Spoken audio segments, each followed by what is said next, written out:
মদিনায় হিজরত করে চলে যাচ্ছেন। এমন সময় আবু জেহেল তার নেতা কর্মীদেরকে বলে দিল যে মুহাম্মদকে যেখানে পাবে যে এনে দিতে পারবে জীবিত অথবা মৃত্যু তাকে 100 লাল উট দেওয়া হবে।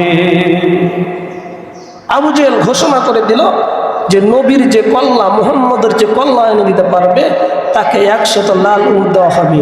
তখনকার লাল 100 উট মানে এখনকার 1 কোটি দামের প্রাইভেট কার, 100টা প্রাইভেট কার। এই ঘোষণা যখন দেওয়া হলো তখন একজন ছিল, তার নাম হচ্ছে সুরাকা ইবনে মালিক। মালিক ইবনে সুরাকা, আমার বন্ধুগণ, আমার ভাইরা, সুরাকা ইবনে মালিক একজনের নাম ছিল। সেই তখন বলল আমি মুহাম্মদের কল্লা এনে দিব। ওই সুরাকা ইবনে মালিক কিন্তু এত বিচক্ষণ লোক ছিল, মানুষের পায়ের ছাপ দেখে বুঝতে পারতো কে এখান দিয়ে গিয়েছে, কে রাস্তা দিয়ে গিয়েছে। মানুষের পায়ের ছাপ দেখে বলে দিত যে এখান দিয়ে কে গিয়ে হেঁটে গিয়েছে। এত বিচক্ষণ লোক ছিল। দেখলেন যে নবী করিম সাল্লাল্লাহু আলাইহি ওয়াসাল্লামের বাড়ি থেকে আবু বকরের বাড়ি পর্যন্ত কি আছে, পায়ের ছাপ আছে। আবু বকরের বাড়ি থেকে এদিকে কিন্তু পায়ের ছাপ নাই, কারণ আবু বকর সিদ্দিক রাদিয়াল্লাহু তাআলা আনহু নবীজিকে নিজের জানের চেয়ে বেশি ভালোবাসতেন। আবু বকর সিদ্দিক রাদিয়াল্লাহু তাআলা পিছনে পিছনে হাঁটেন আর রাসূল সাল্লাল্লাহু আলাইহি সাল্লাম সামনে সামনে হাঁটেন। আবু বকর রাদিয়াল্লাহু তাআলা নবীর পায়ের ছাপগুলো মিশায় দেয় যেন কাফেররা বুঝতে না পারে যে কিন্তু মুহাম্মদ গেছে। আমার আপনার নবী, দয়ার নবী পথ চলা শুরু করলেন। চলতে চলতে মরুভূমির ভিতরে চলে গেছেন। আবু বকর খালি পিছনে ফিরে দেখে কেউ আসছে নাকি।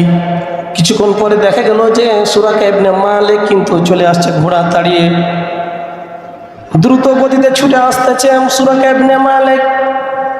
আবু বকর সিদ্দিক রাদিয়াল্লাহু তাআলা আনহু নবী করিম সাল্লাল্লাহু আলাইহি ওয়াসাল্লামকে বলছেন, ইয়া রাসূলুল্লাহ, ইয়া হাবিবাল্লাহ, পিছনে তাকায় দেখেন সুরাকা ইবনে মালিক আমাদেরকে মারার জন্য আসতেছে। নবী করিম সাল্লাল্লাহু আলাইহি ওয়াসাল্লাম বলছেন, আবু বকর তুমি কোনো চিন্তা করো না, আমরা দুইজন না, আমাদের সঙ্গে তৃতীয় জন কে আছেন? আল্লাহ। আল্লাহ রাব্বুল আলামিন আমাদের সঙ্গে আছেন। লা তাহজান ইন্নাল্লাহা মা'ানা। আবু বকর তুমি চিন্তা করো না, আল্লাহ আমাদের সাথে আছে। এমন পর্যায়ে নবী করিম সাল্লাল্লাহু আলাইহি ওয়াসাল্লাম কোরআন তেলাওয়াত করতেছেন। সুরাকা ইবনে মালিক কিন্তু নবী করিম সাল্লাল্লাহু আলাইহি ওয়াসাল্লামের নিকটে পৌঁছে গেছেন, ধরে ফেলবে। এমন সময় আল্লাহ রাব্বুল আলামিনের কুদরতি, আল্লাহ রাব্বুল আলামিন সুরাকা ইবনে মালিক ঘোড়াটা হোঁচট খেয়ে পড়ে গেছে। যখন ঘোড়াটা হোঁচট খেয়েছে, সুরাকা ইবনে মালিক ঘোড়া থেকে পড়ে গেছে। সুরাকা ইবনে মালিক তখন ঘোড়া থেকে উঠার পরে, জমিন থেকে উঠার পরে তীর নিক্ষেপ করে দেখলেন যে ভবিষ্যতে কি হতে পারে। এরপরে আবার চলা শুরু করলেন রাসূল সাল্লাল্লাহু আলাইহি ওয়াসাল্লামকে ধরার জন্য। ধরে ফেলবে, রাসূল সাল্লাল্লাহু আলাইহি ওয়াসাল্লামকে আঘাত করবে, এমন পর্যায়ে চলে গেছে সুরাকা ইবনে মালিক। যাওয়ার পরে আমার বন্ধুগণ এবার কি হয়েছে, যখন সে মারতে যাবে রাসূল সাল্লাল্লাহু আলাইহি ওয়াসাল্লামকে, এমন সময় আল্লাহ রাব্বুল আলামিন সুরাকা ইবনে মালিকের ঘোড়ার পাটাকে জমিনের নিচে দাবায় দিয়েছে। হাঁটু পর্যন্ত পুঁতে গেছে, হাঁটু পর্যন্ত ঘোড়ার পা পুঁতে গেছে, সামনে আর ঘোড়া এগোতে পারছে না। সুরাকা ইবনে মালিক বলতেন যে হে মুহাম্মদ, তোমার আল্লাহকে বলো আমি আর তোমার পিছনে যাব না, আমার ঘোড়ার পাটা যেন বের করে দেয়, আমার ঘোড়ার পাটা যেন বের করে দেয়।